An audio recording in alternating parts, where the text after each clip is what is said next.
What's going on, everybody, and welcome back to the Hangout Spot where you already know it's Real Talk Sports Talk, live from my man cave. It's your boy Johnny. And let's talk Jets, because there's a few things I need to get off my chest. I need to vent a little bit. So bear with me, and I apologize that I have to come out here again and just air out some of my anger and frustration with this franchise, man. Because they're the gift that keeps giving. Sometimes I look at myself and I'm like, why do you do it? Loyalty is an addictive drug, man. And I think I speak for all Jet fans that say we're all addicted to loyalty here, because we continue to stand by this team's side through all the foolishness and the nonsense and the losing and the embarrassment, hoping that one day they're going to turn the corner and we're going to be able to celebrate a winner like everybody else does, right? No, we're the Jets. Just when you think that 2023 was over,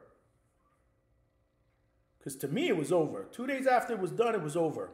I was done with it. It was brutal. Didn't even want to think about it anymore. Just wanted to think ahead to what lies ahead. 2024, free agency, the draft, getting a solid team around Aaron Rodgers, and hopefully competing for a playoff spot and a Super Bowl. That's what I wanted to look forward to. You would think that they would want to look forward to that, right? So what am I thinking about? I'm thinking about free agency, potential guys that we could bring in here to plug in holes on the offensive line as a second wide receiver, things like that, things that I think are important going into this offseason. The draft, who I think the Jets should draft, because obviously this is an important draft for them, right? Those are things I'm thinking about. You would think those are the same things they were thinking about, right? So when articles come out about the Jets, they should be about some of the things that I just discussed, right? 2024. But no. I'm trying to get some work done today, and my phone keeps going off, notifications. So I check them out. I scroll up through my articles, look at my notifications. If there's 12 notifications, 11 of them are about the Jets, but none of them are positive. None of them are about anything that I just discussed. Why would they be? That's not who we are. They're all negative. Gossip stuff. Leaks. Incompetency in the locker room. All stemming from a report that was released this morning from The Athletic that supposedly had information on a bunch of things that they had gotten from leaks in the locker room that were going on this year in relation to the coaching staff, in relation to Aaron Rodgers, the GM, the head coach. And I'm like, what are we doing here? Why are they trying to pull us back into 2023? Just let sleeping dogs lie. But no, there was another notification that I saw that now supposedly they found the leak, the Zack Wilson leak. The guy that told Diana Rossini that Zack Wilson said he didn't want to play against the Texans, or didn't want to play the rest of the season. And then again, I'm looking and I'm like, why? Why would we bring that up again? Why would we bring back an old wound? I mean, most people have forgotten about that already. Like, who cares? Zack Wilson isn't going to be back with the team anymore. Fire the guy and move on. Leave it behind closed doors, right? But no, that's what respectable franchises do, credible franchises. We're not that franchise. So again, that was leaked out, that Robert Saleh found the guy. You know how he found him? Supposedly, he threatened to take away their cell phones. Isn't that something? Threaten to confiscate cell phones that belong to grown men on your coaching staff, people that you pay thousands and millions of dollars to. So two things came to my mind right after that story. Number one, why would you wait till now to do that? Why couldn't you figure that out the next day after the story was leaked so that you could fire the guy and move on? And there are Jet fans that are actually going to believe that the reason why it was leaked out now is because they knew about it. They just didn't say anything because they didn't want to leak it out to the media back then They didn't want any other distractions. If you believe that I got a car that I want to sell you with no transmission, come text me. You're giving them way too much credit if you believe that. No way on earth.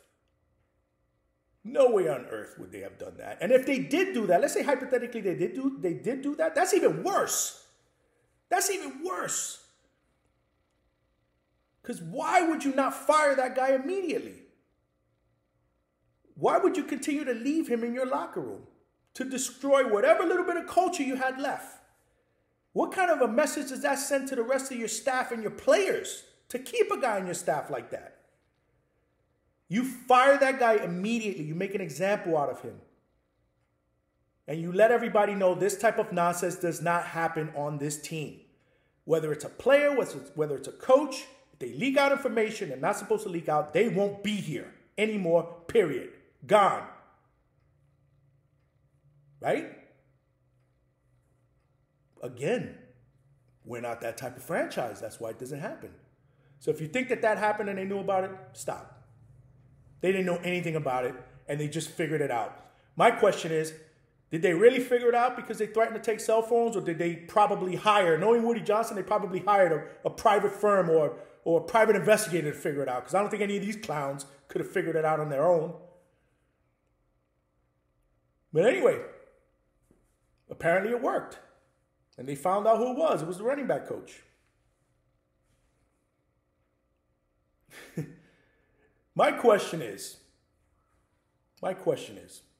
and this would have been me as a coach if Robert Saleh would have asked to take my cell phone away.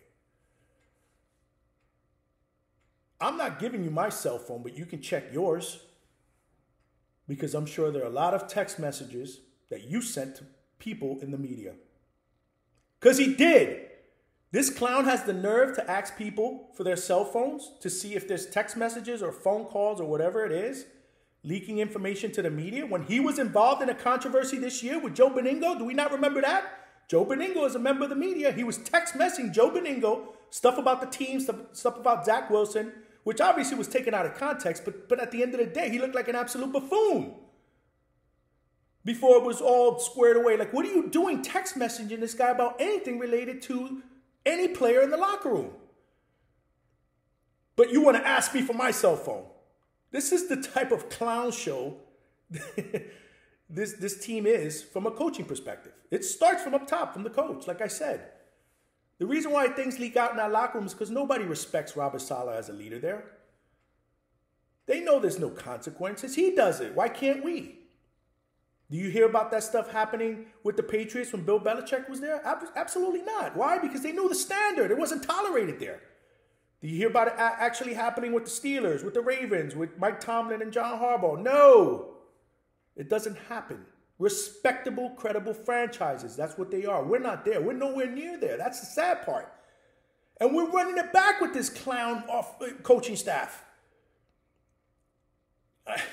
People criticizing Hackett for not being creative. We already know what everybody was saying about the offensive line coach.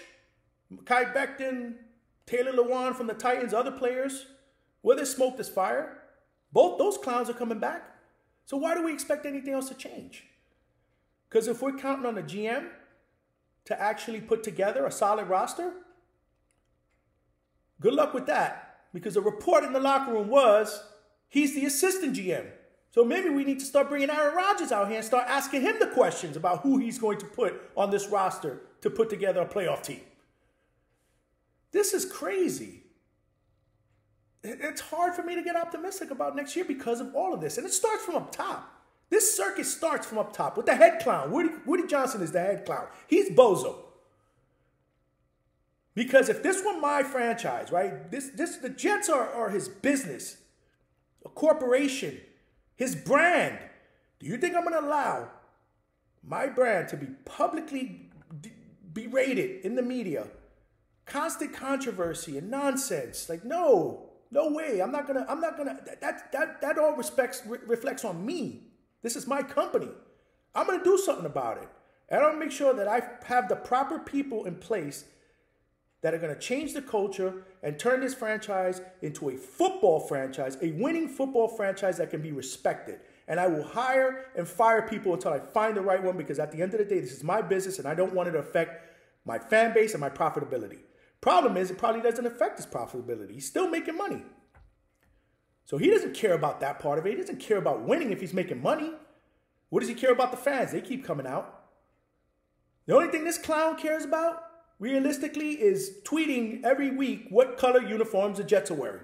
That's all he cares about. That's his top priority. Right now, he's probably putting together a list of dates on what the Jets are wearing, on what day they're playing, and putting on his Outlook calendar when he's going to tweet that out. That's his priority right now. Because if winning was his priority, we'd at least hear from him. We haven't even heard from this dude. We heard from Joe Douglas. We heard from Saleh. We haven't heard from him. He hasn't come out. You would think a credible owner, again, that cares about his fan base, that cares about winning, will come out and apologize for the nonsense we saw this year. Let us know that it's not acceptable for him and definitely not acceptable as a product for us to cheer for. He's going to do whatever in his power it takes to turn this thing around and create a winner. You would think he would at least tell us that, even if he didn't mean it. But we haven't heard from this clown. So that type of incompetency starts up top, and then it goes down from Bozo to Homie the Clown, Joe Douglas, who hired Doink the Clown, Robert Saleh. I mean, this is what we have to look forward to, man. It's just, oh, man. It's just never ending. It's like a hamster wheel. Every year, same thing, over and over and over. Us loyal fans just praying that it all changes, but at the end of the day, reality is, unless something's done up from up top, we're going to continue to see the same nonsense that we see here year in and year out. And enough is enough. It really is, man. Let's start concentrating on 2024, please.